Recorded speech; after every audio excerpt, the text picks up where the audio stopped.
Assalomu alaykum. Vebinarimizga xush kelibsizlar. Bugun vebinarimiz algoritmlar bo'yicha bo'ladi. Baxtiyor Begmatov algoritmlar va ma'lumotlar strukturasi bo'yicha onlayn vebinar qilib berishadi. Baxtiyor, eshityapsizmi? Assalomu alaykum, hurmatli tinglovchilar. Bugun iloji boricha shu algoritmlar mavzusida sizlarga o'sha o'zim bilgan nisbatan tor bo'lsa ham, kichik, kam bo'lsa ham bilimimni sizlar bilan ulashishni niyat qilgandim. Bu mavzuni algoritm va ma'lumot strukturalari deb tanladim. Bu o'ylashimcha bu har bir programmist uchun bu narsalarni bilish juda ham muhim sanaladi. Qisqa vaqt ichida tayyorlashga ulgurgan narsalar unchalik ko'p emas, lekin o'ylaymanki foydasi tegadi sizlarga. Dastavval shu boshlaydigan bo'lsak, algoritm o'zi nima? Algoritm atamasini ko'pchiligimiz yaxshi bilamiz. Bu bobokalonimiz al-xorazmiy sinlaridan kelib chiqqan. Shuni matematika, geometriya va boshqa ko'proq aniq fandagi va даже gumanitar fandagi qo'shgan hissalari beqiyos. Algoritm o'zi keladigan bo'lsak, aynan bir maqsadga erishish uchun qilinishi kerak bo'lgan amallar, harakatlarning ketma-ketligi. Ko'pchilik joylarda даже aytadiki, bu algoritmlar o'sha ketma-ketlik qaysi ma'noda cheklangan bo'lishi kerak. Buni men kiritmadim. Lekin o'ylashimcha bu ham to'g'ri tarif. To'g'ri talqin. Algoritm nafaqat kompyuterga, boshqa hayotiy istalgan aniqligi ham qo'llash mumkin. Faqat bu atamani ko'pincha programmistlar orasida, o'sha kompyuter bilan ishlaydigan mutaxassislar orasida keng tarqalgan. Hayotda ham biz ko'p ishlarni ketma-ketligini o'sha ketma-ketlik bo'yicha olib boriladi. Masalan, aytaylik, birorta taom tayyorlashda, oshxonada ham o'sha ketma-ketligi bor. Qaysi masalliqdan qancha qo'shish kerak, qaysi payt qo'shish kerak, qanaqa tartibda. Lekin uni bu yerda algoritm deb atashmaydi. Aslida algoritmlar hayotning juda ham ko'p jabhalarida uchrashimiz mumkin. Bizda universitet ko'p ta'lim berishganda algoritmlarni chiziqli, tarmoqlanuvchi va takrorlanuvchi deb turlarga ajratishgan, lekin ish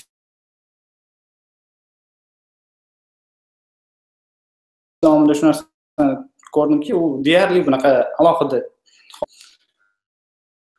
algoritm o'zi bilan hech qanaqa ish qilib bo'lmaydi. Uchalasidan ham foydalanishga to'g'ri keladi bir vaqtning o'zida.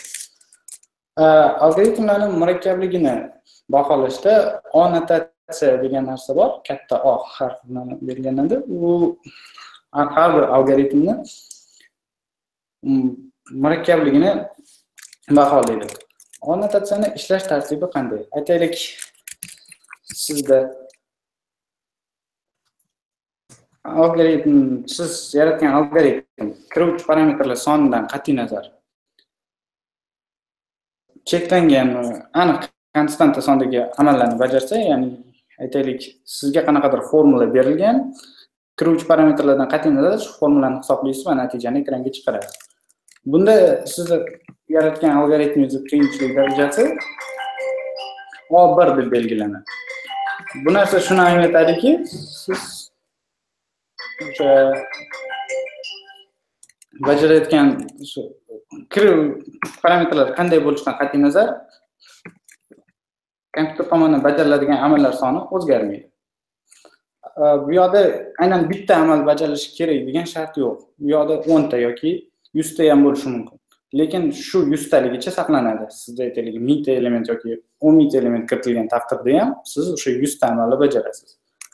Keyingi holati bu ON degani bor. Bu yerda siz kiruvchi parametrlarning har birini ustida tayin sondagi amallarni bajarasiz. Demak, sizda massiv bo'ladigan bo'lsa, ularning orasidan maksimalni qidirishingiz mumkin yoki minimalni. Bu degani o'sha berilgan parametrlarning hammasini qayta ishlab o'tasiz. Bunda siz massivdan bir marta yurganingiz uchun yoki ehtimol bir necha marta, lekin uni soni o'sha soniga, nima deymiz, massiv elementlar soniga qaralik bo'ladi. Buni konstanta istalgan songa aytaylik 10 barobar bo'lganda ham biz uni ON qiyinchilikdagi algoritm deb olamiz. Murakkablik darajasini. yana ham borki, u funksiyalarni ketmak shunaqa rekursiv algoritmlar bor, ichma-ich qaytib kirishga to'g'ri keladi. Masalan, biz haliroq ko'rib o'tamiz, quicksort algoritmi, tezkor tartiblash algoritmi. Bunda uning qiyinchiligi, murakkablilik darajasi log n deb baholanadi. Log bu yo'da qisqartirib aytilgan matematik atamal algoritm, u ikkinchi darajali logaritmga nisbatan aytilgan. Shuni qisqacha ko'rinishda yozishadi. O'sha n ta element kiritsangiz, uni 2 ga bo'lib borilgani darajasi, masalan 8 ta bo'ladigan bo'lsa, bu yo'da 8 yana bu nima deydi? Logaritm ikkinchi darajasi 8 3 bo'lar ekan. O'sha qanaqa vazir to'g'ri tushuntirishni qilolmayman. Yana ham sekinroq ishlaydigan algoritmlar bor. Bular n kvadrat bilan belgilanadi. Bu yerda har bitta element uchun shu massivni yana bir marta o'tib chiqishingizga to'g'ri keladi. Bu sekinroq ishlaydigan algoritmlar bizda haliroq ko'radigan bubble sort, cocktail sort, com sort hamma algoritmlarimiz ko'pchiligi o'sha sodda algoritmlar n kvadrat o'sha murakkablik bo'yicha ishlaydi. Yana ham murakkabliklar bor, o'sha murakkab algoritmlar, lekin asosan ko'p hollarda mana shunaqa nollar ishlatiladi. Algoritm murakkabligini baholash ham alohida bir fan, alohida o'rganadigan mutaxassislar bor, uni qiyinchilik darajasini. Men bu sohada juda ham ustachiman, algoritmlarni ko'proq amalda qo'llab ko'rishga qilganman. Keyin ma'lumot strukturalari deganda, ma'lumot strukturalaridan bu yerda faqat o'sha hozir listni ro'yxatni kiritdim. Dinamik kengayadigan massiv. Avvaliga massivni o'zi nima? Massiv bu xotiradan elementlar uchun aniq belgilab berilgan joy. Uni ko'pchilik dasturlash tillarida massivni shu avval berilgan joy o'zgarmaydi. U o'z xotiradan ajratilgan joyni saqlab qoladi oxirgi o'sha to o'zini anaqasini yo'qotguncha, ko'rinish sohasidan chiqquncha. List shunaqa imkoniyat beradiki, uni o'lchami istalgan tartibda kengayishi mumkin, istalgancha. Bu operativ xotiraga qarab. Matematikada bu narsa ketma-ketliklarga mos keladi. List shunaqa holatlarda ishlatiladi. Siz masalan shunaqa ma'lumotlaringiz bor, qo'shib ketaverasiz listning oxiriga. Xuddi o'zingizda o'sha haqiqiy xatdagi ro'yxatga o'xshaydi. Listda orasiga qo'shish amallari ham bor. Listning bitta kamchiligi undan o'qish jarayoni sekin kechadi. Bu narsani sekin ketishiga sabab listda massivga o'xshab hamma elementlar yonma-yon turmaydi. Ular xotira fragmentlashgan xotirani orasida elementlar bir-biridan ancha uzoq masofada turadi-yu, bir-biri bilan ko'rsatkich orqali bog'langanligi sabab o'sha yo'qolib qolmaydi. Uni bemalol topib ola olasiz. Faqat o'sha oxirgi elementga borishingiz uchun siz avval birinchi elementni topib, undan keyingi elementga o'tishingiz va shu tarzda undan keyingiga o'tib, oxirigacha yetib borishingizga to'g'ri keladi.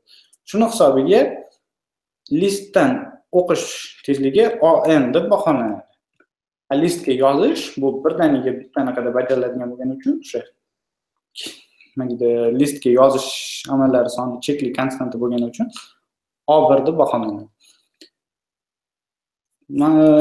List uchun men alohida o'sha kodda primerni keltirganman.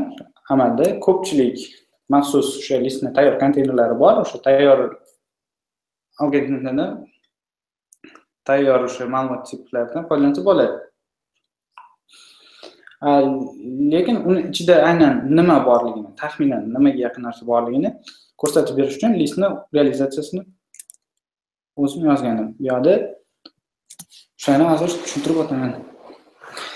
Birinchi navbatda o'sha har bitta listning elementi o'ziga tegishli ma'lumot va o'zidan keyingi keladigan elementga ko'rsatkichni saqlaydi. Bu tillarni hozir C++ tilida yozganman. C++ tilida o'sha ko'pchilik xabar bo'lish kerak. Adashmasam strukturalarda ko'rinish sohasi public bo'ladi.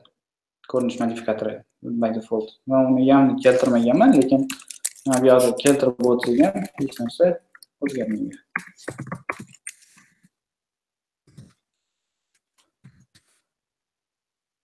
Bu struktura uchun kichkina konstruktor list elementini hosil qilishni osonlashtirish uchun.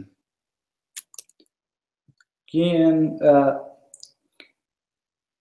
listni list o'zida birinchi doim o'sha birinchi elementga ko'rsatkichni saqlaydi. Qolgan elementlarni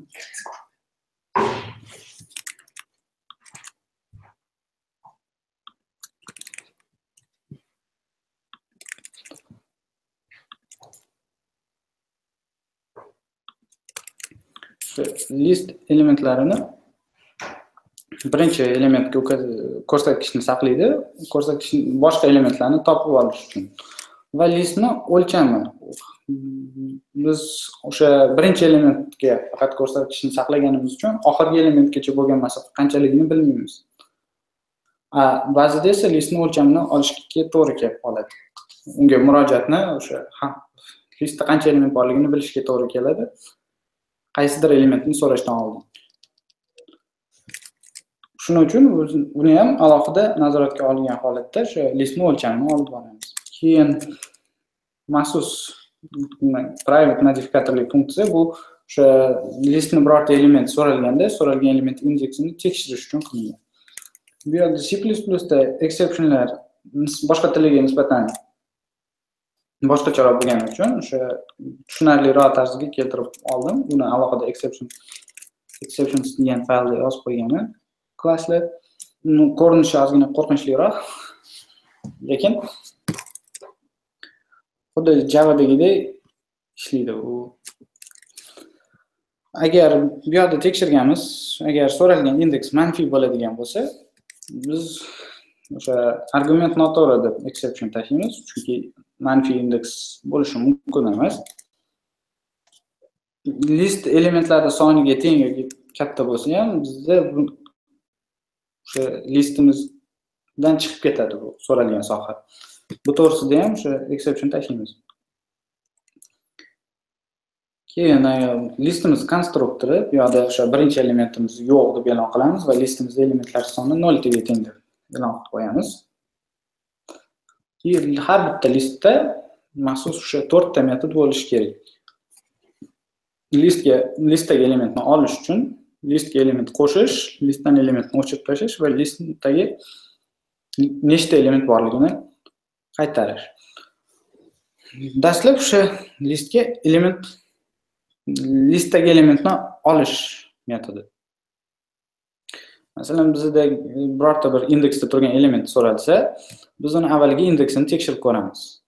O'sha aynan bizning listimizdagi element to'g'ri so'ralayotganini tekshirish uchun. Keyin o'sha birinchi elementdan boshlab so'ralgan elementni qidiramiz. Avvaliga bu yerda birinchi o'sha elementimiz o'zi ham 0 ga teng bo'lishi mumkin hozirgi holatda. 0 ga teng bo'lishi mumkin holatni mana bu check indeksda tekshirilgan. Bizda list size 0 bo'ladi. Agar bizda birinchi 0 deb so'ralgan taqdirda ham mana bu yerdagi funksiya index out of range exception tashlaydi. Chunki bizda listimizda o'sha umuman element yo'q, 0-elementni ham qaytara olmaymiz.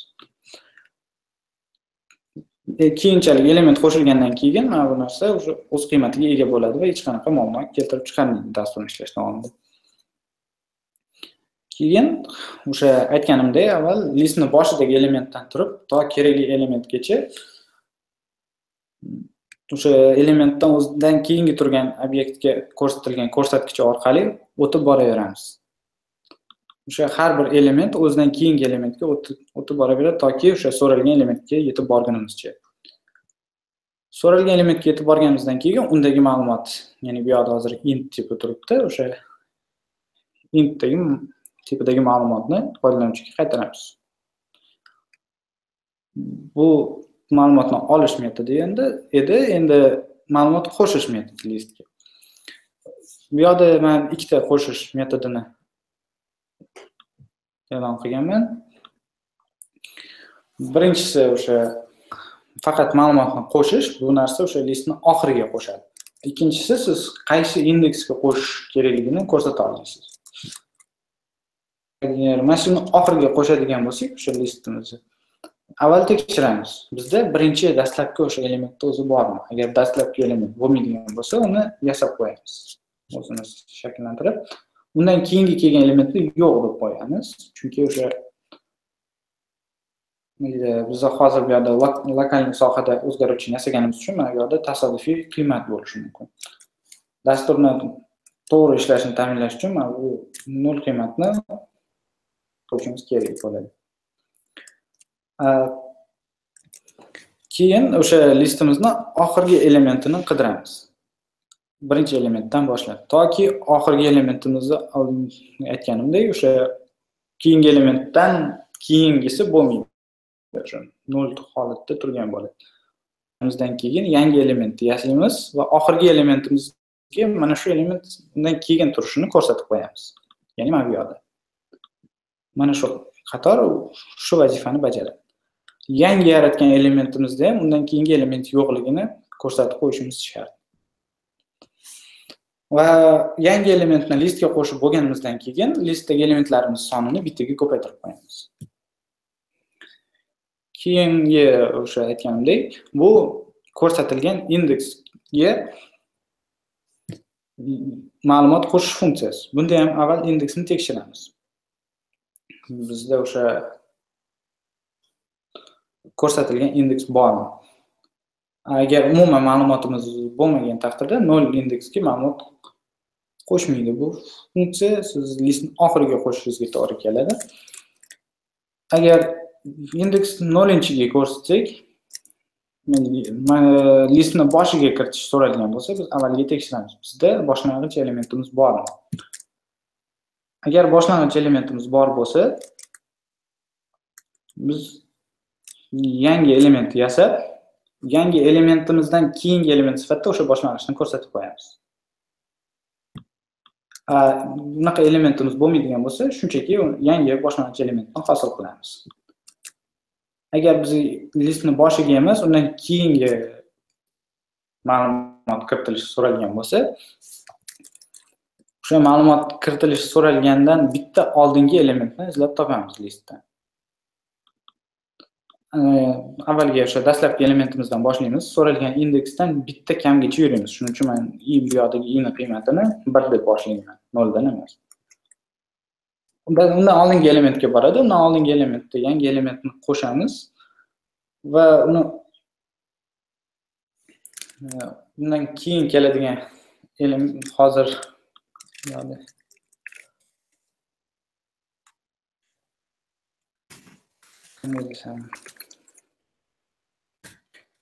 masalan bu yerda 3 bor edi va bu yerda 5 turibdi. O'z navbatida 3 5 ni ko'rsatib turibdi o'zidan keyingi sifatida. Biz shunday bularni orasiga 4 sonni qo'shadigan bo'lsak, shunday ko'rsatamizki 3 dan keyin 4 turganligini ko'rsatib qo'yamiz bu yerda. Va o'z navbatida 4 dan keyin 5 turganligini ham ko'rsatib qo'yishimiz kerak bo'ladi. O'sha listimiz o'zini uzluksizligini saqlash uchun. Shunda 3, undan keyin 4, undan keyin 5 ko'rinishini olasiz. Aynan shu aytgan narsam mana bu 3 ta qatorda hozir bajariladi. Buni o'sha kodda har bitta o'sha qilingan, bajarilgan amallar to'g'risida kommentariylarni keltirib o'tganman. Mana qo'yasizlar bo'ladi. Bu yerda ham o'sha listga yangi elementni qo'shib bo'lganimizdan keyin list elementlar sonini bittaga ko'paytirib qo'yamiz. Endi listdan elementni olib tashlash metodi. Bu yerda o'sha siz qaysi elementni olib tashlash kerak bo'lsa, o'sha element indeksini berasiz. Avvaliga indeks tekshiruvdan o'tadi. Shu element aynan bizning listimizda mavjudligi to'g'risida. Agar siz o'sha buni boshlang'ich dastlabki elementimizni olib tashlash so'ragan bo'lsangiz, bu yerda dastlabki elementdan keyingi element bor bo'lsa, uni dastlabki sifatida olib qo'yamiz va elementni o'zini o'chirib tashlaymiz. C++da xotira dinamik belgilanganda o'sha xotirani aynan shu delete operatori orqali tozalab yuborish shart. o'chirishga paynisi kelib chiqmasligi uchun siz shunaqa belgilaydiki, siz programmist ishlash davomida xotirani belgilab olganingizdan keyin u xotira sizni programmingizga tegishli bo'ladi. Siz uni bo'shatmasangiz va o'sha bo'lgan ko'rsatkichni yo'qotib qo'ysangiz, u xotira ishlatilmasdan qoladi va u sizni programmangizga tegishli bo'lgani uchun boshqa programmalar ishlata olmaydi u xotirani. Operatsion sistemaga qaytarib topshirilmaydi. Shuni natijasida kompyuter o'zini 100% samaradorlikda ishlay olmay qoladi va bunaqa xotiralarning aniqasi ko'payib ketaversa, bu operatsion xotirani to'lib qolishiga olib keladi va programmalar stabil ishlashni to'xtatishi mumkin uning natijasida.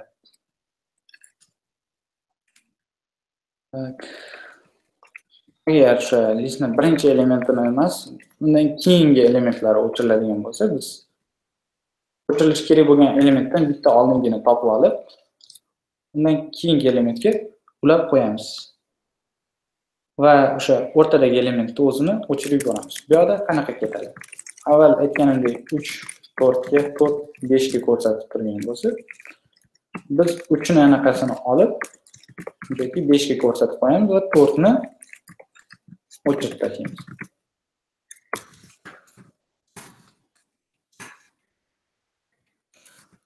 Shu tartibda ketadi.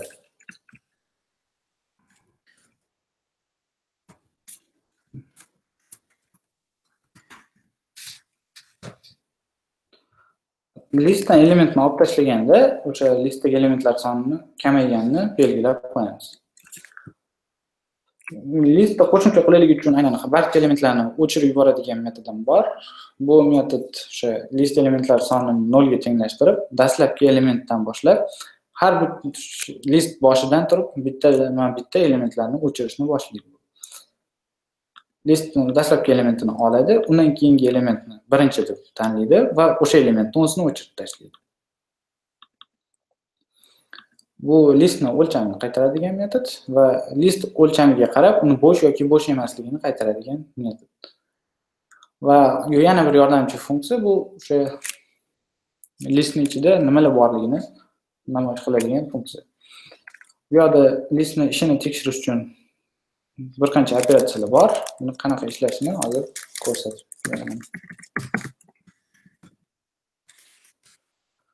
Biz listni qo'llash davomida aynan exceptions faylini ham ishlatganimiz uchun uni ham qo'shib kompilyatsiya qilamiz.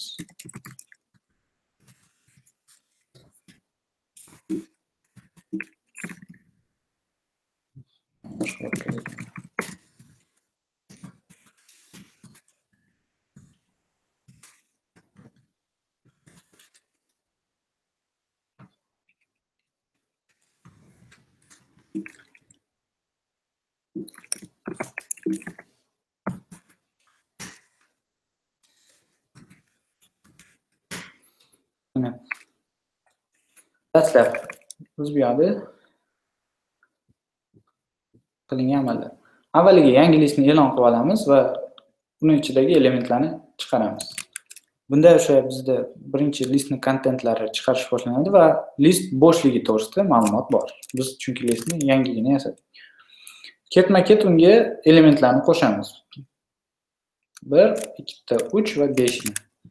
Xuddi o'sha ma'lumotlar mana listning kontentida chiqib turibdi. Endi listni orasiga qo'shish orqali listni orasiga elementlarni qo'shib, bu sonning ketma-ketligini to'g'rilab olamiz. Deylik, hozir bizda 2-o'ringa 2 sonini va 5-o'ringa 4 ni qo'shilgan.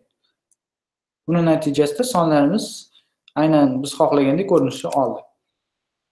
Endi mana bu yerda 2 ta 3 takrorlanish bo'lib qolgan, shuni o'chirishni tekshirib ko'rgan bu yerda list remove funksiya bilan ikkinchi indeks ko'rsatilgan. Bu listning 3-elementiga to'g'ri keladi va aynan shu birinchi 3 sonni o'chirib yuboradi listdan. Va o'chirib yuborgan natijasi 1 2 3 4 5 bo'ldi. Eng oxirida listning clear funksiyasi chaqirilgan va undan keyingi holat list bo'shligini ko'rsatadi. O'sha list haqida kichkinagina nima edi? listni qanday ishlash prinsipi to'g'risida, bu C++dagi realizatsiyasi. Amalda tayyor list konteynerlari bor. Ulardan ishlatishni tavsiya qilaman. Lekin bu narsa shu aynan uni ichki mexanizmida nima borligini ko'rsatib berish uchun qilingan. List to'g'risida gapirgandan keyin o'sha saralash algoritmlari asosan qilingan, u yerda namoyish qilish reja qilingan. Saralash algoritmlari o'sha ma'lumotlarni sizga kerakli tartibni olish uchun qo'llaniladi. Odatda o'sha ma'lumotlarni qaysi bizda hozir listni ishlatganda primitiv tip ishlatdik. Int tipini ba'zida shunaqa holat bo'ladi, o'sha katta strukturalarni, katta saralashga to'g'ri keladi, o'sha klassligi mansub obyektlarni. Ularni qaysidir o'sha maydoniga qarab saralaymiz. O'sha maydonni saralash kaliti deyiladi. Saralash algoritmlari o'sha barqaror turlarga bo'linadi. Barqarorlarda saralash kalitiga qarab saralaganda birinchi kirgan element o'zini shu ikkalasini saralash kaliti bir xil bo'lsa, birinchi kirgan element doim o'z o'rnini saqlaydi ketma-ketlik. Nobarqarorlarda ham saqlashi mumkin, lekin bu narsa kafolatlanmagan. U tasodifiy bo'lgani uchun ma'lumotlarni qanaqa kirishiga qarab ehtimol o'sha o'rnini saqlashi ham mumkin. Lekin bularga ishonib qanaqa bo'lmaydi. Saralash kafolatlanmagan va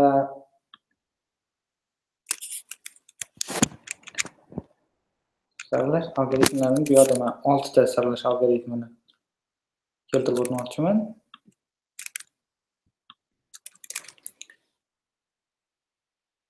Ulardan birinchisi o'sha bubble sort saralash algoritmi. Bubble sort saralash algoritmida odatda o'sha ikkita yonma-yon turgan elementlar bir-biri bilan saralanadi. Taqqoslab ko'riladi, agar lozim topilsa, ikkalasini o'rni almashtiriladi. Masalan, bu yerda ham o'sha gifda ko'rsatilgan elementni o'rni qanaqa almashtirilib bo'lishi. Hozir 6 soni 1 ga nisbatan katta bo'lgani uchun uni almashtirib boriladi. Shu tarzda eng katta element mashinani o'ng tomoniga borib qolinadi. Shunda qidiruv sohasini yana bir marta kichraytirib, o'ng tomonda algoritm n-1 marta takrorlab borilaveradi. Buni realizatsiyasini hozir kodda ko'rsatilgan varianti bor. Saralash algoritmini foydalanganda qanaqa ko'rinish, massiv qanaqa tartiblanishini namoyish qilingan variantida hozir bubble sort saralash algoritmi, fikchali tartiblash deb tarjima qildim o'zbek tilida. Algoritm nisbatan sodda va kichkina miqdordagi ma'lumotlar uchun etiladi, chunki bu nisbatan sekin ishlaydigan algoritm. Unda ma'lumotni eng yomon holat uchun ham, eng yaxshi holat uchun ham n kvadrat qiyinchilik berilgan, chunki har bir element o'zidan oldingi elementlarga taqqoslab ko'riladi. Va bu narsa n marta takrorlanadi, n ta element uchun. Natijada n kvadrat hosil bo'ladi. Bu yerda ham o'sha ikkita elementning o'rnini almashtiradigan funksiya, massivni ekranga chiqaradigan funksiya, yordamchi funksiyalarimiz bor. Va mana o'sha saralash algoritmimiz. Bu yerda bizga saralash kerak bo'lgan massiv va undagi elementlar soni beriladi. Va biz boshida dastlab tartiblab ulgurmagan elementlar sonini o'sha massiv hajmiga tenglab qo'yamiz. Keyin o'sha sonlar orasida o'zgartirish bo'ldi yoki bo'lmaganligini alohida flagga qo'yib qo'yamiz. Bu narsa bizda agar massivimiz oldin tartiblangan bo'lsa, saralashni yakunlashga yordam beradi. Bu o'sha kodimizni yana ham optimizatsiyalashgan holda ishlashini, yaxshiroq ishlashni ta'minlab beradi. Toki o'sha o'rnini almashtirishga elementlar qolmagunicha biz saralashni davom ettiramiz. Avval aytgandek ikkita yonma-yon turgan o'sha i va imni oldingi elementni taqqoslab, agar bo'lsa o'rnini almashtiramiz va o'rnini almashtirganimizda bu narsani belgilab qo'yamiz. Bu yerda o'sha saralanadigan elementlar soni har safar bir martaga kamayib boraveradi. Kamayib borishidan maqsad, masalan, bir marta siklda o'tganda eng katta element hozir massivimizning o'ng tomoniga borib qoladi. Uni qolganlar bilan taqqoslashning keragi yo'q. U o'z o'rnini topdi. Demak, massivimizni saralashni o'ng tomondan bittaga kamaytirishimiz mumkin. Xuddi shu tartibda o'tib boriladi massivda. Endi bu massiv bu saralash algoritmini ishlashini namoyish qilish uchun yozilgan kod. Buni ham hozir ishini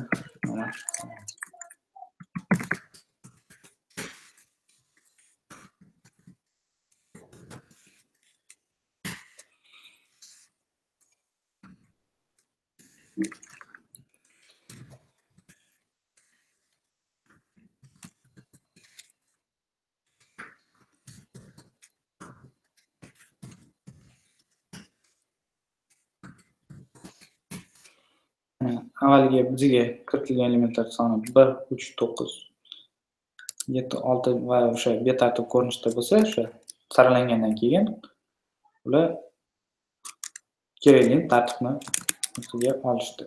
Kerak tartibga kelishdi. Bu yerda o'sha statik massiv, uni o'lchamini xotiradan olgan joyiga qarab aniqlab olingan. Saralashdan oldin, saralab bo'lgandan keyingi holatlarni namoyish qilingan. Bubble sort algoritmini xuddi o'sha analog versiyalari bor. Bu cocktail sort nisbatan tezroq ishlatishga harakat qilishgan o'sha bubble sort algoritmini. Uni qanchalik samaradorlikka erishilganligini bilmayman, lekin bu algoritmning ham murakkabligi darajasi samaradorlik darajasi o'yin kvadratligicha qolgan. Cocktail sortni bubble sortdan farqli tomoni, avval bubble sortda faqat o'ng tomonga saralangan yoki faqat chap tomonga saralangan bo'lsa, cocktail sortda ikkala tomonga ham saralanadi. Avvaliga o'ngga, keyin chapga. Buni o'zbek tilida aralashtirish orqali tartiblash deb tarjima qildim. Bu qanchalik to'g'ri? Ingliz tilidagi nomini qo'llash nisbatan qulay ekan. Bunda o'sha yuqoridagi funksiya, yordamchi funksiyalarimiz bor. Massivni ikki chekkadan turib tartiblaganimiz uchun bu yerda avvaliga bubble sortda qisqarib kelgan soha bitta edi, o'ng tomondan qisqartiradi. Endi bu yerda ikkita bo'ladi. Bizda ham chap tomon, ham o'ng tomonni o'sha o'zgarib saralanadigan soha sifatida qisqartirib kelamiz. Bu yerda o'sha aytganimdek, o'ngni hozir o'sha massivning oxirgi element sifatida, chapni massivning birinchi element sifatida oldik va saralangan sohalar bir-biri bilan tutashmaguncha saralashni davom etamiz. Dastlab o'ngga qarab, chap tomondagi elementdan boshlab toki o'sha massivni naqashigacha o'nggacha saralab boramiz va bu yerda ozgina qoldirib qo'ydik. Va lozim topilsa, uni elementlarning o'rni almashtiriladi. Va o'ng tomondan o'sha oxirgi o'sha o'ng tomonga zaruriy element o'zini joyini topgani uchun o'ng tomondagi sohani bittaga qisqartiramiz. Va keyin orqaga qarab, xuddi shu o'ng tomondan orqaga qarab kelamiz va elementlarning o'rnini almashtirib, chap tomondagi sohani ham bitta yuqoriga ko'tarib qo'yamiz.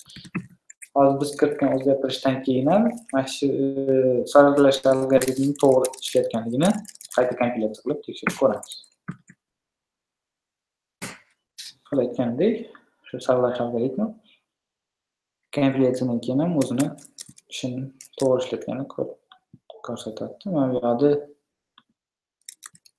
shu ishlatish uchun bu yerdagi ma'lumotlar deyarli o'zgarmaydi. bubble sortni yana ham o'zgargan bir turi bu endi taroqli tartiblash algoritmi deb nomladim. Bu yana ham beo'xshov nom bo'ldi, lekin undan qulayini topolmadim ma'qulini. Bunda algoritm nisbatan murakkablashganlik hisobiga qisman tezkorlikka erishildi. Bunda avvaliga massivni bor bo'yida taroq olinadi va elementlar taqqoslanadi. Keyin taroq o'sha maxsus konstantaga kamayadi va xuddi bubble sort algoritmida yurib chiqiladi va taroqning ikki uchidagi elementlar bir-biri bilan taqqoslab, lozim topilganlari o'rnini almashtirib boriladi. Xuddi mana shu gifda ko'rinayotgandek. Katta soha, keyin o'sha soha har bir o'tib borgan sari kichrayib boraveradi. Buni o'sha taroqning kamayish faktori to'g'risida aytadigan bo'lsak, bu konstanta son ekan. U taqriban 1.24 ga teng bo'lar ekan. 1.124 ga. Uni alohida o'sha formula bilan hisoblanadi. Mana bu formula. Bu formulada phi oltin kesim soni, ya'ni uni o'zi ham mana bu formulaga teng bo'ladi. Bu ikkalasini men bevosita o'sha formulada qanaqa keltirilgan bo'lsa, xuddi shu usul bilan hisoblab oldim. Va aytganimdek, massivda o'sha taroqni kattaligini butun massivni uzunligiga kiritdim. Xuddi o'sha bu yerda ham bubble sortda qo'llangan usul element o'rnini almashganligini belgilaymiz va tarog'imiz to bittadan katta bo'lishi. Bitta keyingi kelib qolmaguncha yoki o'sha birorta element o'rnini almashgan bo'lsa, tartiblashni davom etaveramiz. Agar o'sha tarog'imiz soni birdan katta bo'lsa, uni o'sha kamayish faktoriga bo'lib yuboramiz. O'sha songa kamaytiramiz. Va ikkala taroqning ikki uchida turgan elementlar taqqoslanadi va lozim topsa o'rni almashtirilganligi belgilab qo'yiladi. Ushbu saralash algoritmini qilsak bo'ladi.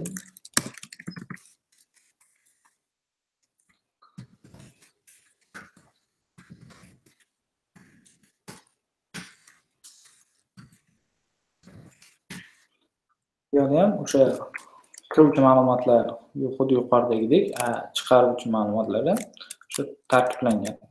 Elementlarning to'g'ri tartiblanganligini ko'rishimiz mumkin. Bu algoritm eng yaxshi holat uchun ON murakkablikda o'sha ishlaydi. Nisbatan funksiyali tartiblashga nisbatan samaraliroq, lekin o'rtacha ishlashi baribir ON kvadratligicha qolgan. Shuning uchun bu tartiblash algoritmini ham faqat o'sha kichkina o'lchamli massivlarda o'tkazish maqsadga muvofiq. Undan keyingi saralash algoritmimiz eng sodda o'sha saralash algoritmlaridan biri bu orasiga qo'yish orqali tartiblash. Bunda o'sha massivni boshidan boshlab o'sha elementni olib, uni o'zining o'rniga boshqa undan oldin saralangan elementlar bilan taqqoslagan holatda joylashtirib boriladi. Orqali. Ya'ni ko'rsatganda masalan hozir bizda oltin o'zini olinadi, 5 bilan kelasi taqqoslab 5 oltin o'rniga o'tadi. Va yana xuddi shunday 3 olinadi va 3 bu 5 va 6 ga taqqoslanib massiv boshiga o'tkazib yuboriladi. Xuddi shu tarzda bitta element olib, hammasi o'zidan oldingi saralangan elementlar bilan taqqoslanib joylashtirib boriladi. Xuddi shu algoritmning realizatsiyasi mana bu yerda berilgan.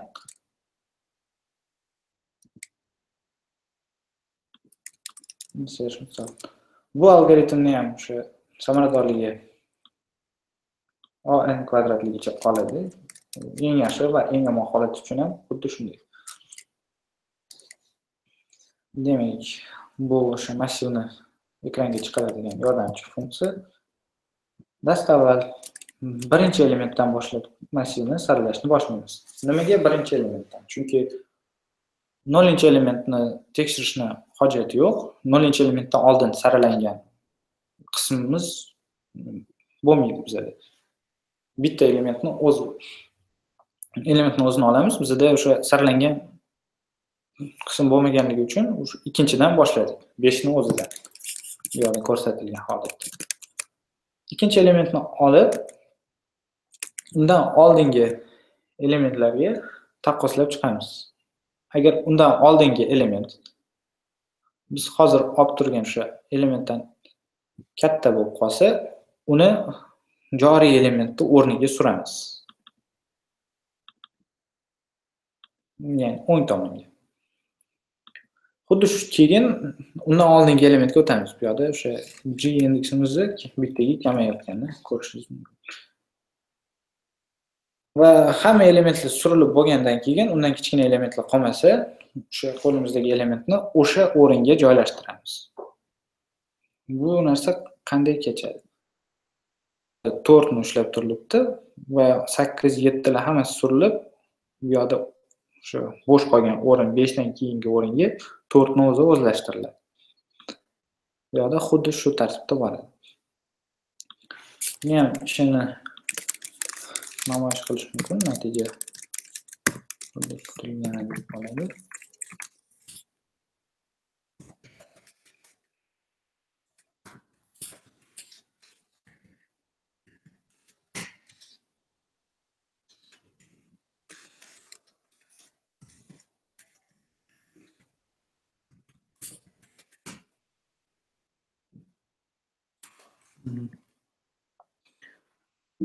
Mana o'sha bizda kiruvchi massiv va tartiblangandan keyin chiquvchi massiv. Ko'rib turganingizdek, algoritm o'zini bu realizatsiyani o'zini to'g'ri ishlab turganini ko'rsatdi. Bundan keyingi saralash algoritmimiz bu tanlash orqali tartiblash. Bu birinchi o'rgangan saralash algoritmi. Ushbu algoritmda berilgan massivdan o'sha agar o'sish tartibida tartiblayotgan bo'lsangiz, eng kichkina elementni topib olib, uni joylashtirasiz. Va uni almashtirganingizdan keyingi qolgan massivdan yana kichkina elementni topib olib, xuddi shu tarzda davom etaverasiz. Mana bu yerda aynan o'sha narsa to'liq ko'rsatilgan, demonstratsiya qilingan. Endi shu algoritmni realizatsiyasi. Bu algoritm ham o'yin kvadrat samaradorligiga ega. Bu ham sodda algoritmlardan biri hisoblanadi. Tanlash orqali takrorlashda n-1 marta takrorlanadi sikl. Chunki shu oxirgi elementimiz undan oldingi barcha elementlar tartiblab bo'linganligi sabab o'sha oxirida eng maksimal element qoladi, chunki biz hamma kichkina undan oldingi kichkina elementlarni olib joylashtirgan bo'lamiz. Va oxirgi elementimiz uchun bu protsedurani takrorlash, o'sha tartiblash siklini takrorlash hech narsani o'zgartirmaydi. Shuning uchun oxirgi elementni tartiblamaydi bu tartiblashda. Avvaliga biz o'sha o'rinda turgan elementni o'zini indeksini olamiz va undan keyingi o'ng tomonda turgan elementlarni taqqoslab chiqamiz. Undan kichkinasi uchrab qolsa, u o'sha elementning indeksini o'zlashtirib olamiz. Va siklni to'liq o'tib bo'lganimizdan keyin agar biz o'sha joriy o'rinda turgan elementdan farq qiladigan bo'lsa, biz aniqlagan indeks ikkalasini o'rnini almashtiramiz. Buni ishlashini qasam ko'rsatib qo'yaman.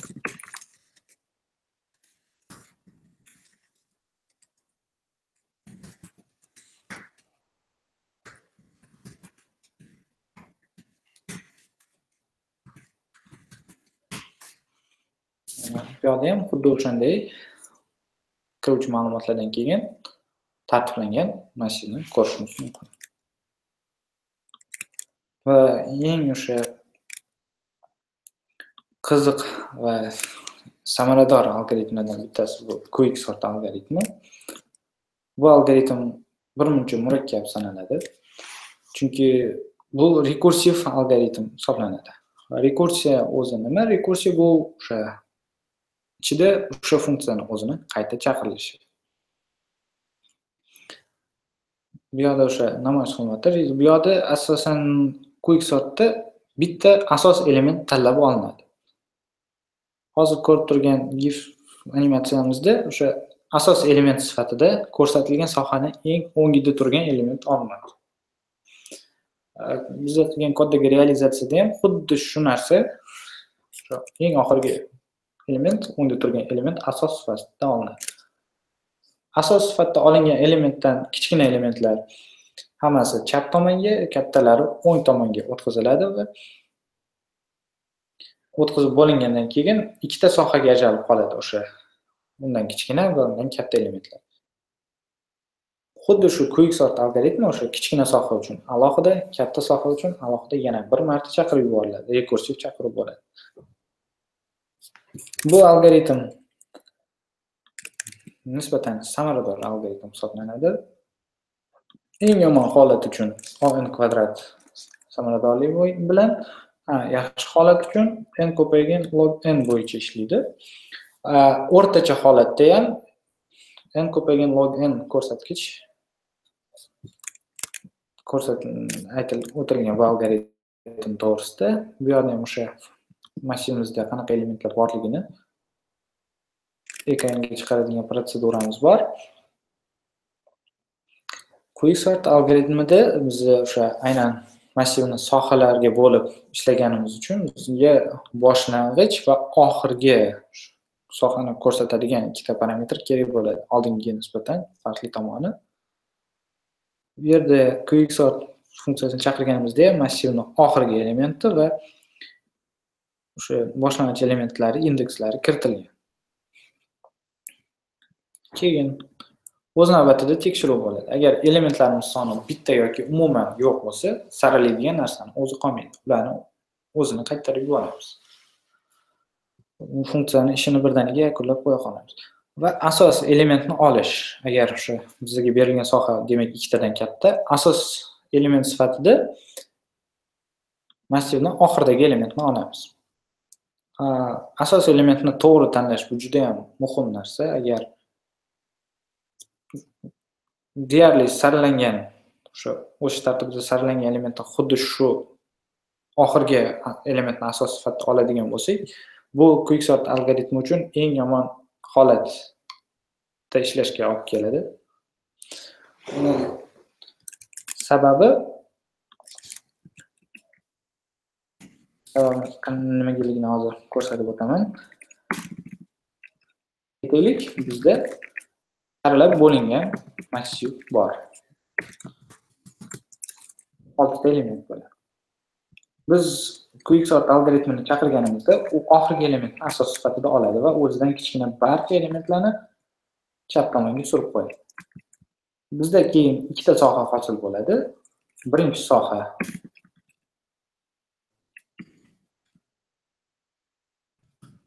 birinchi sohamiz 1 2 3 4 5 6 elementimiz o'zi va keyingi soha bo'sh soha bo'lib qoladi. Xuddi shunday 5 uchun qayta chaqirilganda unga ham 1 2 3 4 5 ni o'zi qolib ketadi. Xuddi shu tarzda algoritm log n marta emas, n marta ichkariga kirishiga to'g'ri keladi. Ya'ni 6 ta element uchun 6 marta. Buning natijasida u n ko'paygan log n emas, n kvadrat qiyinchilikda o'sha murakkablikda ishlashiga to'g'ri keladi. Deyarli saralab bo'lingan massivlar uchun quicksort algoritmini ishlatish samaradorlikdan ko'p yutuq bermaydi. Keyin asos elementni tanlash qanchalik muhimligini tushunib oldik. Asos elementni tanlab bo'lganimizdan keyin asosiy elementdan kichikroq bo'lgan elementlar sonini ushlab turadigan, o'sha elementni indeksini ushlab turadigan o'zgaruvchini aniqlab olamiz. Ushbu o'zgaruvchi o'sha hozir bu yerda start, ya'ni o'sha chap tomondan bitta kam deb qo'yilgan. Siklda doim bu narsa o'sha yangi elementni o'zgartirganda, yangi elementni o'sha chap tomonga olib qo'yilganda o'sha ko'payib borishini bir xilligini saqlash uchun, bo'lmasa bu yerda tekshirishga to'g'ri keladi. O'sha demak, ko'rsatilgan soha bo'yicha asosdan kichkina elementni qidiramiz. Topsak, o'sha topilgan elementlarning indeksini bitta plyus qilib, uni joylashtiramiz. Element bilan o'sha joriy elementni o'rnini almashtiramiz.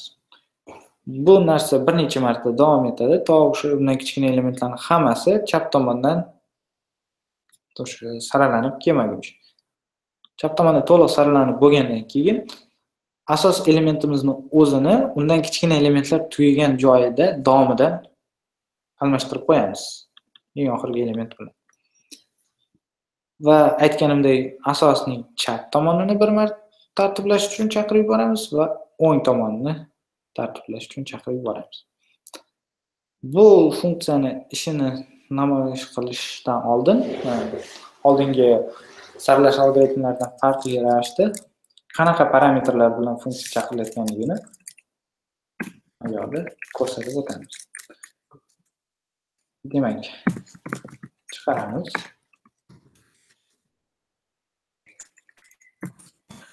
Startni qiymatini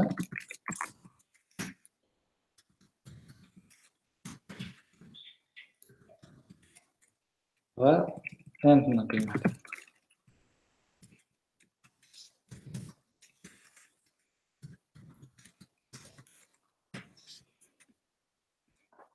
Keyin har safar o'sha almashtirish tugallangandan keyin qo'shimcha chaqiruvdan oldin mana bu yerda massivning ichida nimalar borligini ko'rsatib o'tamiz.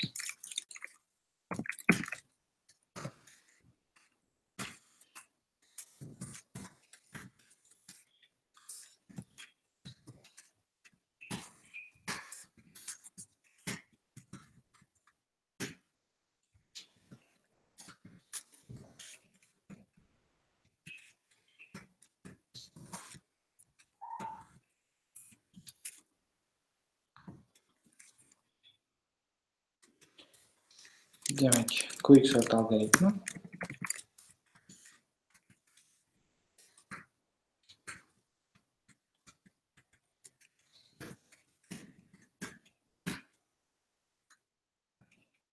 Nerede? O'rniga not bosib ketdi. Voy. Yo'l qo'ydik.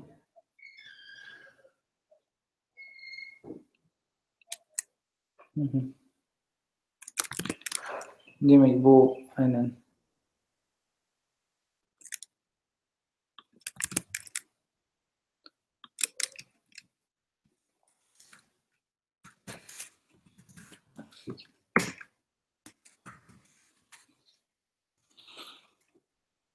Mashinamizni ko'rsatkich orqali uzatilganligi sababidan kelib chiqdi bu xatolik. Endi funksiya uchun namoyish qilamiz.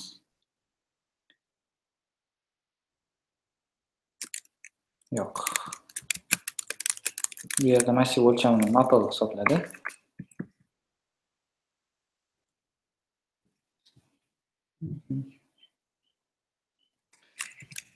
Hozircha statik holda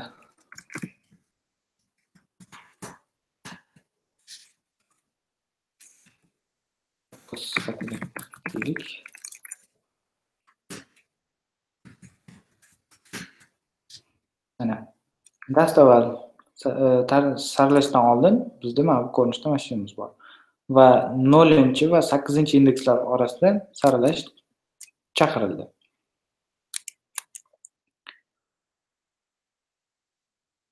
Asosiy element sifatida 5 olindi va 5 dan kichkina elementlar hammasi massiv boshidan joylashtirib kelindi bu yoqda. 1, 3, 2 orqaroq deydi, 2 ni olindi, undan keyin 4 va 5 ni o'zi o'rtada o'rnini topdi.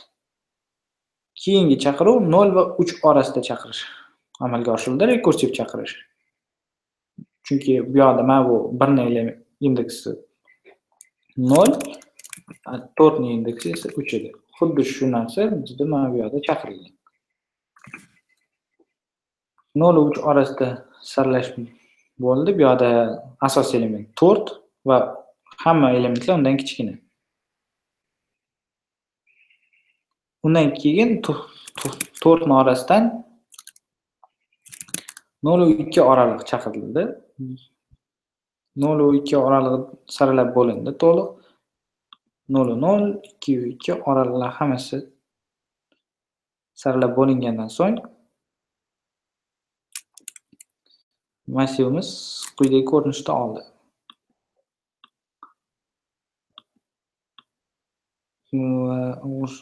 Yana to'liq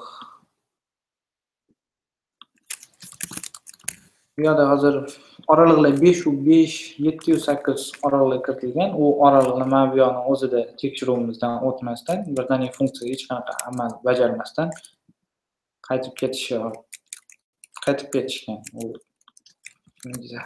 funksiyani nisbatan optimalroq ishlashini ta'minlab beradi. Hozir log uchun chiqargan hamma anomlarimizni olib tashlaymiz.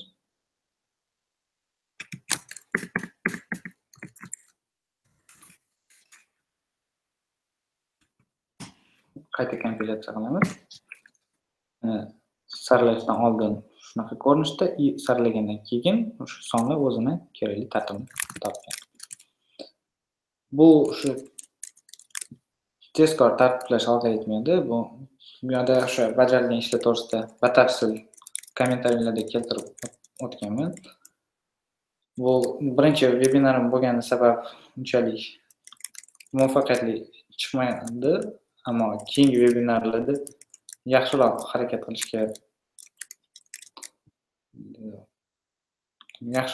qilaman. Va bonus sifatida bu prezentatsiyani ham o'sha GitHubda hozir linki beriladi va yozilgan kodligi. Prezentatsiyaning o'zi ham o'sha yerda bo'ladi.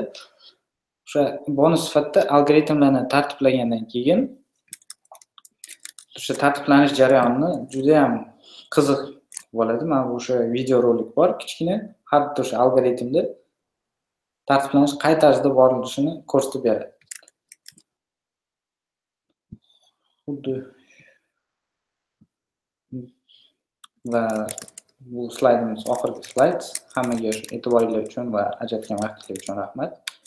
Kamchiliklar uchun uzr va bundan keyingi prezentatsiyalarni yaxshiroq va boyroq qilishga harakat qilaman. Sog' bo'ling. Baxtiyor prezentatsiya uchun katta rahmat. Menimcha ajoyib chiqdi. Savol berishdi hozir bizga. Dinamik algoritmlarni ham ko'rib o'tsangiz deyishdi. Dinamik nimalarni? Algoritmlar. Aynan dinamik algoritmlar qaysi ma'noda? Bu yerda menimcha dinamik dasturlash haqida gap ketyapti. Shuni yozishgan bo'lishlari kerak. Aynan dinamik. Ya'ni masalan, birorta masalani qismlarga bo'lib turib kichik-kichiklarga dinamik programmalashtirish masalalari to'g'risi. Shunaqa. Aynan o'sha aytaylik, bizda shunaqa masala yechgandik, dinamik programmalashtirishga oid. Unda masala sharti shunaqaki, har bir o'sha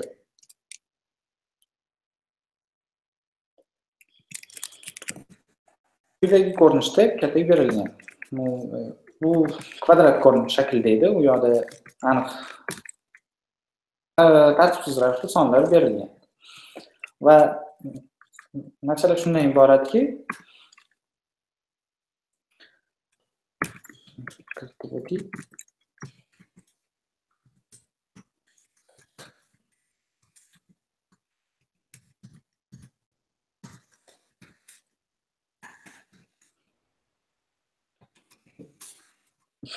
matritsani chapki yuqori burchagidan o'ng pastki burchagiga kelish kerak. Bunda mana bu har bitta katedagi summa yig'ib boriladi. Masala shundan iboratki, iloji boricha minimal summani yig'gan holatda o'sha chap yuqori burchakdan pastki o'ng burchakka kelish. Bunda hozir siz 1 dan boshlab 3 ga qarab o'tsangiz 4 bo'ladi. 1 ga qarab tushganingizda bu narsa 3 ga o'sha umumiy yig'inda sizda 3 bo'ladi. Xuddi shu tarzda eng minimal yo'lni topish qo'yilgan edi. Bu dinamik programmalashga oid masala hisoblanadi. Bunda hozir yechish usulini ham to'liq keltirish mumkin, faqat bu biroz vaqtni oladi. Tinglovchilarni matematika va tez yechishga harakat qilamiz. Birinchi navbatda o'sha kirituv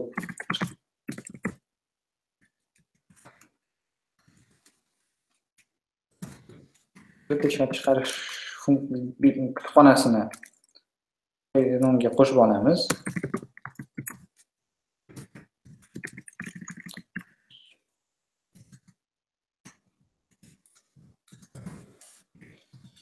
Keyin o'z navbatida bizga o'sha qiymatlarni saqlab turish uchun bitta kichkina massiv kerak.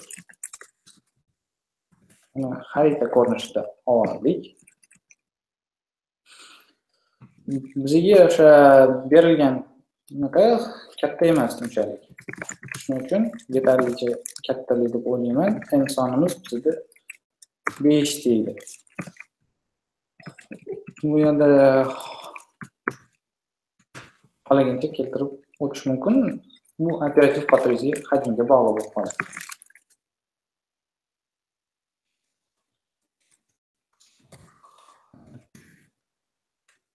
Dastavval ma'lumotlarni o'qib olamiz. Avvaliga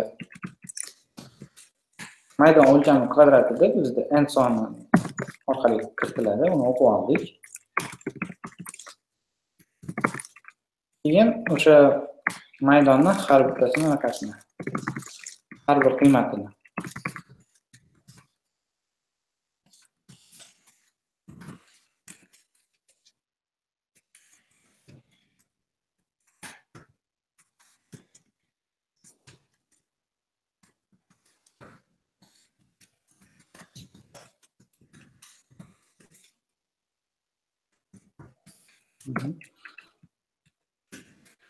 xuddi shu tarzda bizda ikkinchi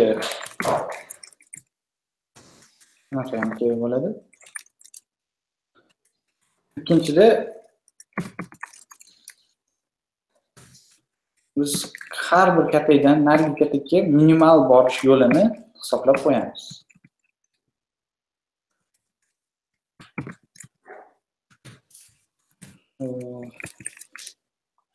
Va bu ikkinchi massivimizni har bir elementini mana bu yerda o'qish davomida 0 ga tenglab ketamiz.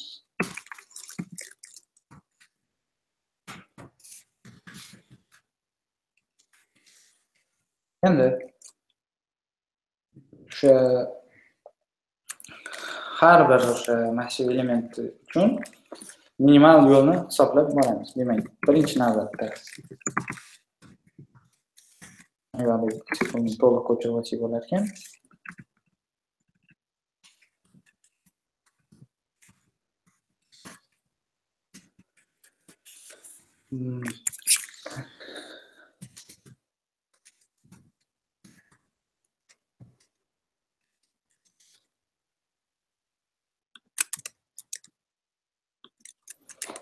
Saqlab oldik.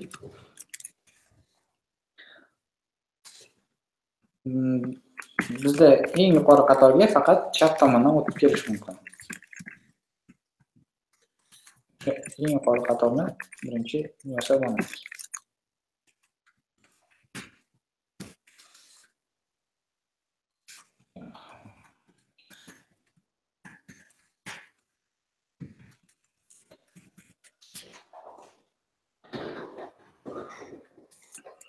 Bizda o'sha topshiriq bo'yicha o'ngga yurish mumkin bo'lgani sabab va har bir element musbatligini hisobga olgan holatda avval yuqori liniyani yasab olamiz.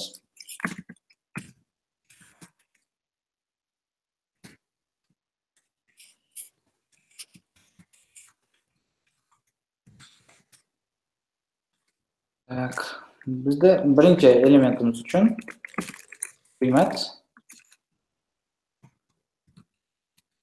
0 gacha 0 elementimiz uchun qiymatni o'zi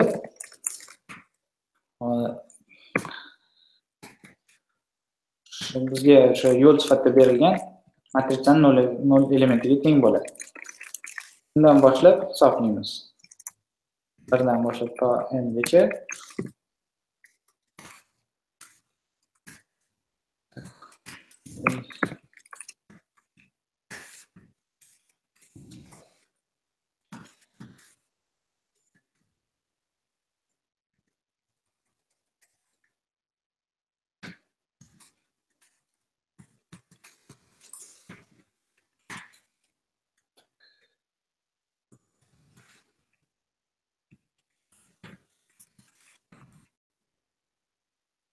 shunday ustunni ham qo'shib bo'ladi.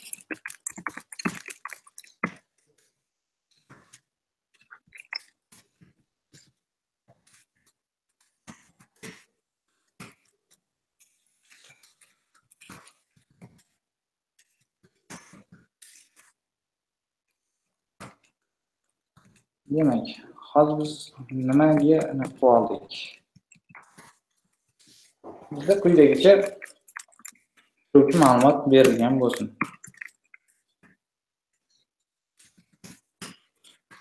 1 3 tasodifiy sonlar.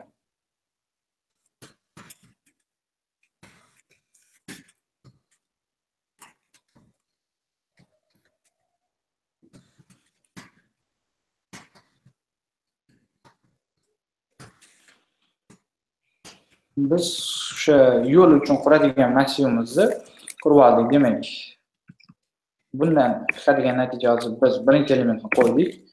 1 dan 10 ga o'tadigan bo'lsak, bu yerda 5, undan keyin 8 hosil bo'ladi. Xuddi shu tarzda pastda 7 qo'shadigan bo'lsak 6 ni va 6 ga 3 ni qo'shadigan bo'lsak 10 hosil bo'ladi. Qolgan yacheykalarda bizda nollar turibdi.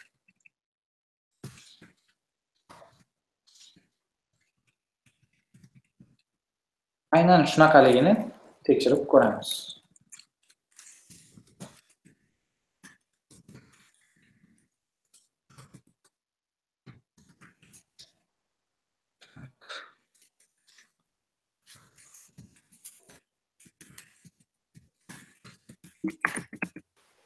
Baxtiyorjon, Tabii. anaqa terminalni o'zing kodlashtirib olasizmi? Yozuvlar. Hozir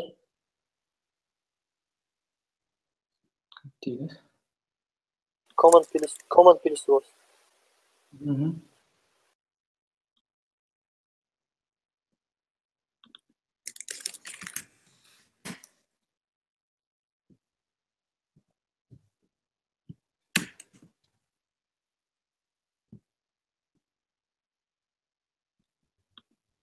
Bereketli açmalar.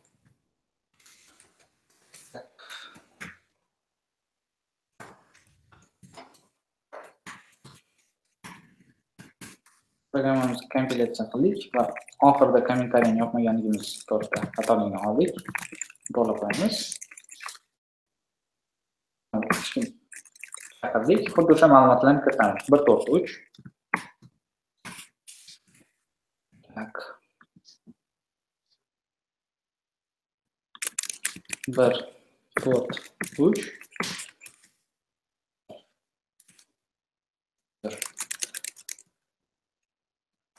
Haligi elementlar sonini kiritishni unutmang. Demak, 1 4 3 bizda 6 1 7 Ada mashina chiqarish kerak. 1 2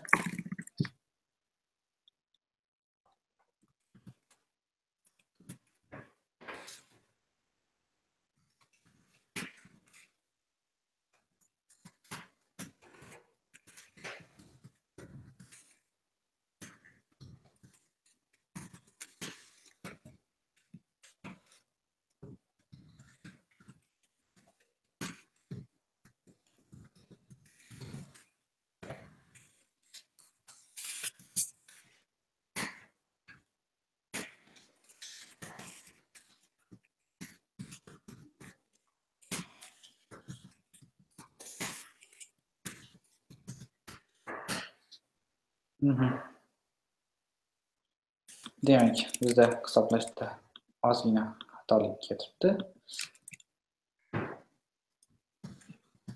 Qo'shishni unutmaymiz.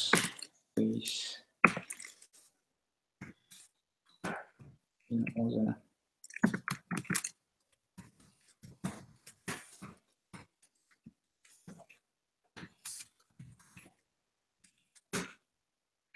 tekshirib ko'ramiz.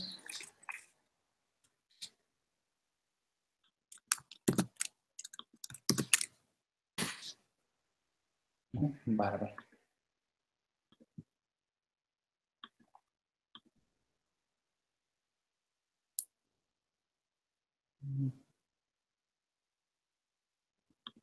Voice'imiz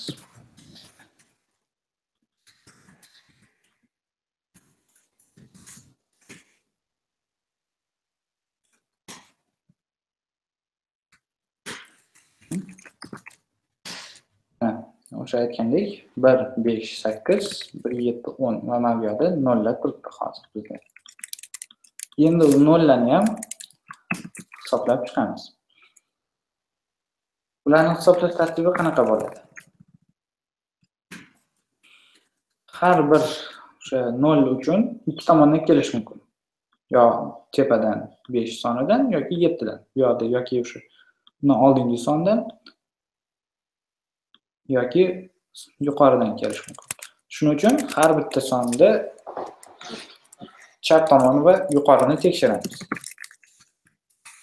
Bizda o'sha yuqori massив bilan chap tomonli massив to'ldirilganligi sabab indekslarimizni birdan boshlasak bo'ladi.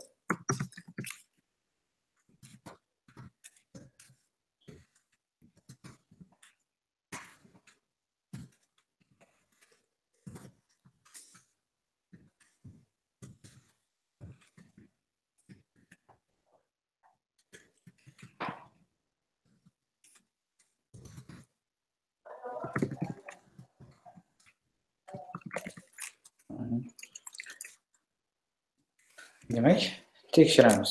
Agar bizning yuqorimizdagisi i indeksi bo'yicha bitta yuqoridagi element bo'ladi.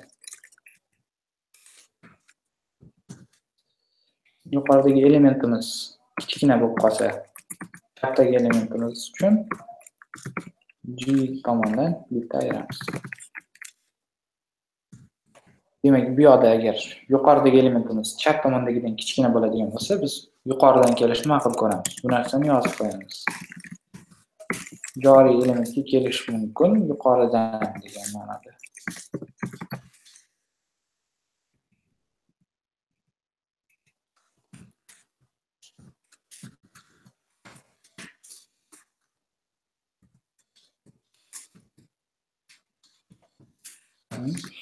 Bir element yuqoridan keldik va xuddi shu kattagina o'shani qiymatini qo'shib qo'ydik unga. Chunki bu yoqqa kelishning ham o'zining anaqasi bor. Xaritada ko'rsatilgandek. Masalan, biz mana bu yoqdagi 1 ga kelmoqchi bo'lsak, tepadan kelganimizda bu yoqqa o'tganda 5, bunga o'tganda 6 bo'lishi kerak. Shu sabab. Agar chap tomondan kelgan ma'qul bo'ladigan bo'lsa, xuddi shunday, faqat biz yuqoridan emas, chap tomondan o'tganimiz bu yoqda. Mashimiz to'liq to'lgan bo'ladi. Bunda 5 uchun yuqoridan kelganimiz sababli 6 ni qo'shamiz. Bu yoqda 6 bilan kelish mumkin chap tomondan. 8 bilan yuqoridan kelish mumkin. 6 bilan kelamiz va unga 7 ni qo'shib, bu 13 ni tashkil qiladi. Bu tomonda ham tepadan kelamiz. Bu 14 ga teng bo'lar ekan.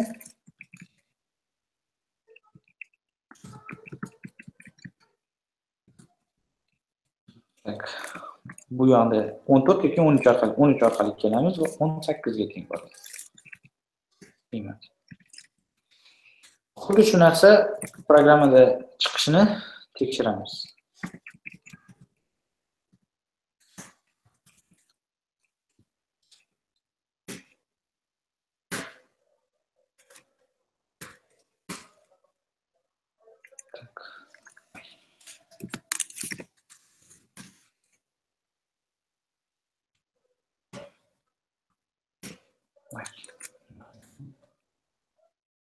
kompilyatsiya qildik. Programmani chaqiramiz.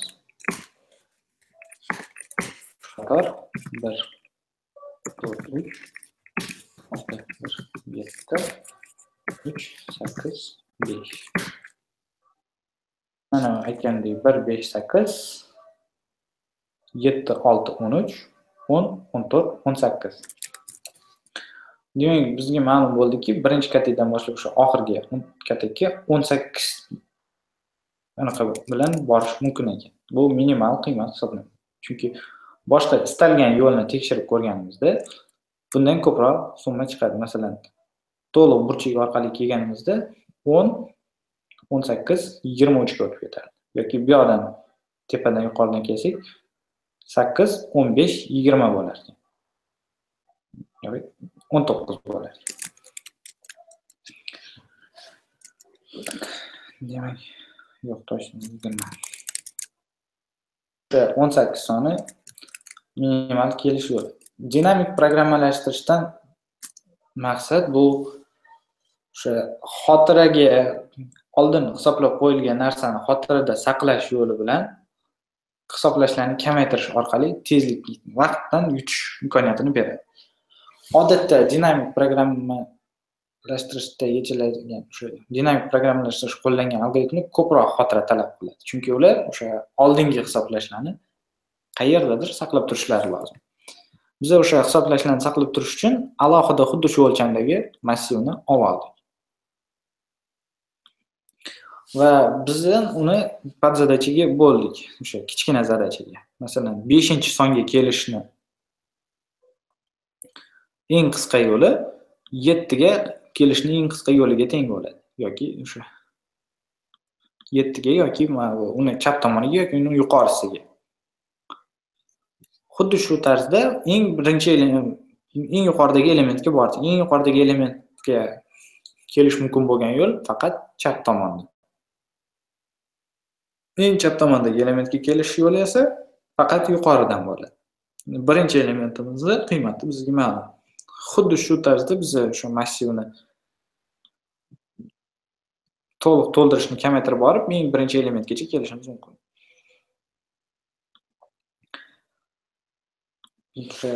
Xuddi shu tarzda biz massivni to'ldirdik. Endi natijani ekranga chiqarib qo'yamiz.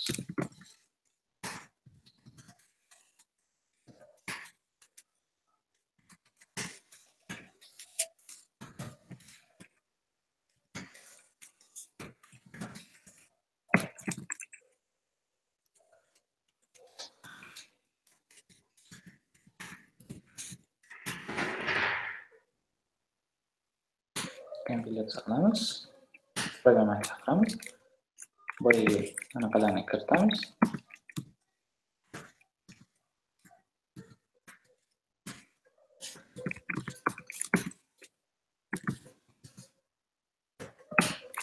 On 18 plus 40 qiymatini berdi.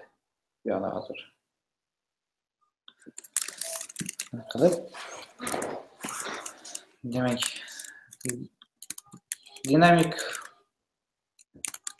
programmalashtirish bo'yicha kichkina anaqa shunday iborat edi. Bu kodlarni ham agar nima qilishsa,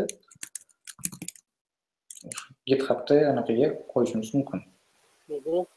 Joylab qo'yishimiz mumkin. Hop, Farruh Muhammad Xalilov savol berishyapti.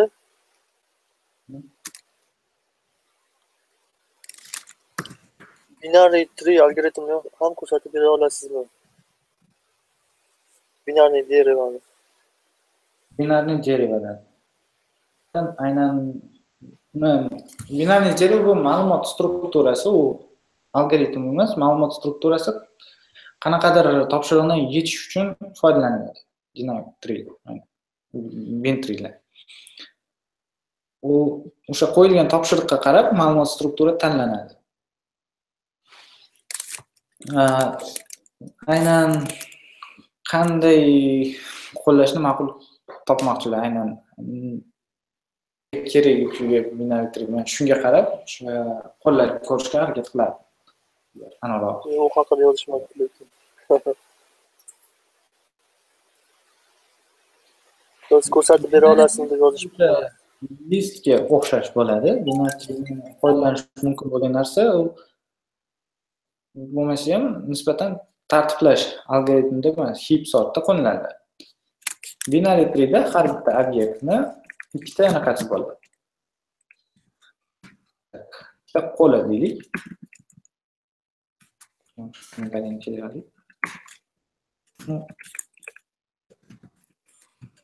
Qo'li bu chap tomonda va o'ng tomonda.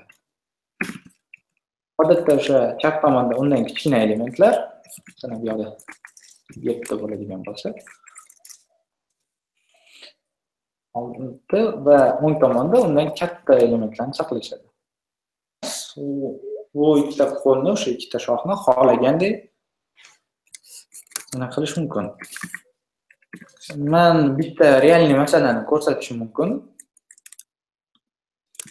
O'sha binary tree qo'llangan masalani, u masala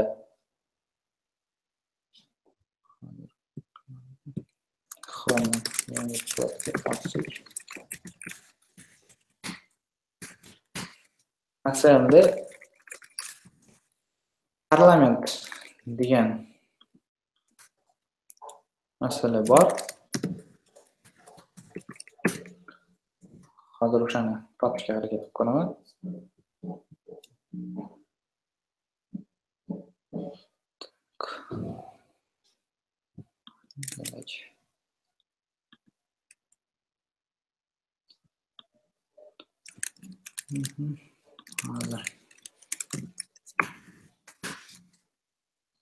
Endi kirilcha harflarni hali kiritmagandim.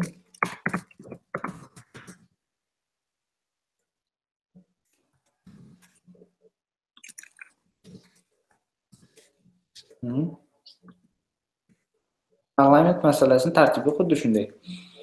Masalan, birinchi bo'lib parlamentga o'sha 10-raqamli ishtirokchi keladigan bo'lsa, stolga joylashish tartibi shunday bo'ladi. Undan keyin kelgan odam anaqasi kamroq bo'lsa, chap tomonga, kattaroq bo'lganda o'ng tomonga o'tib joylashishadi. Masalani sharti shunaqaki, xuddi mana shunaqa daraxtni qurib, uni shu yon tomondan ko'rinishini tafsirlab berish kerak. Mana bu yerda 9 ta element bor. 1, 7, 5 ko'rinishda kelgan. Avvaliga birinchi ishtirokchi, keyin 7-ishtirokchi, undan keyin 21-chi. Xuddi shu tartibda ularning anaqasi ko'payib boraveradi va mana shunaqa ko'rinishda daraxt yasaladi. Topshiriq shundan iborat, daraxtni o'sha o'ng tomondan boshlab chiqarib berish kerak. Masalan, 27, 21, 22, 25 va 20 tarzida. Yana 10, bu yerdan 7, 5, 1 chiqishi kerak. Yo'q, 10 oxirida chiqar ekan. Bu masalani yechganimga ancha bo'lgan edi.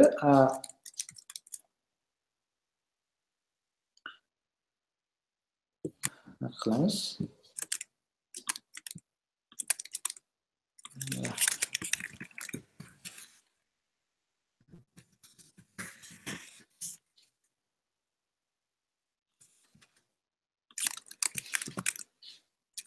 O'sha yerda aynan o'sha binarni derevo ishlatilgan. Mana bu yerda stack ham ishlatilgan ekan. Xuddi aytganimdek, mana o'ng tomonda turgan o'sha kishining anaqasi va chap tomondagi anaqani qiymatlari saqlab turilgan. O'sha IDlari aniqroq. Xuddi shunga demonstratsiya sifatida jo'natish mumkin bo'lgan. Bu user o'tgan o'sha masalan tekshiruvdan 0.31 sekundda 276 kilometr xotira bilan Visual Studioda kompilyatsiya qilingan.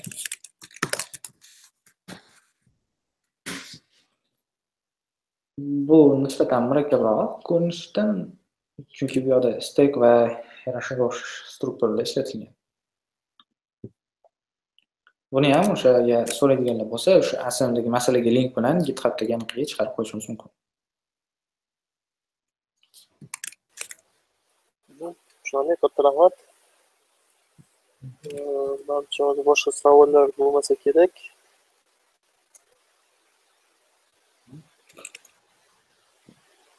Tinglovchilarga e'tiborlari uchun katta rahmat.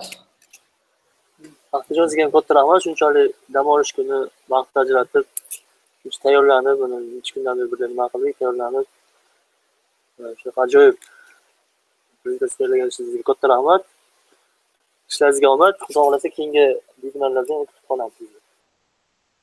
Katta rahmat sizga. Sog' bo'ling. Rahmat, sog' bo'ling.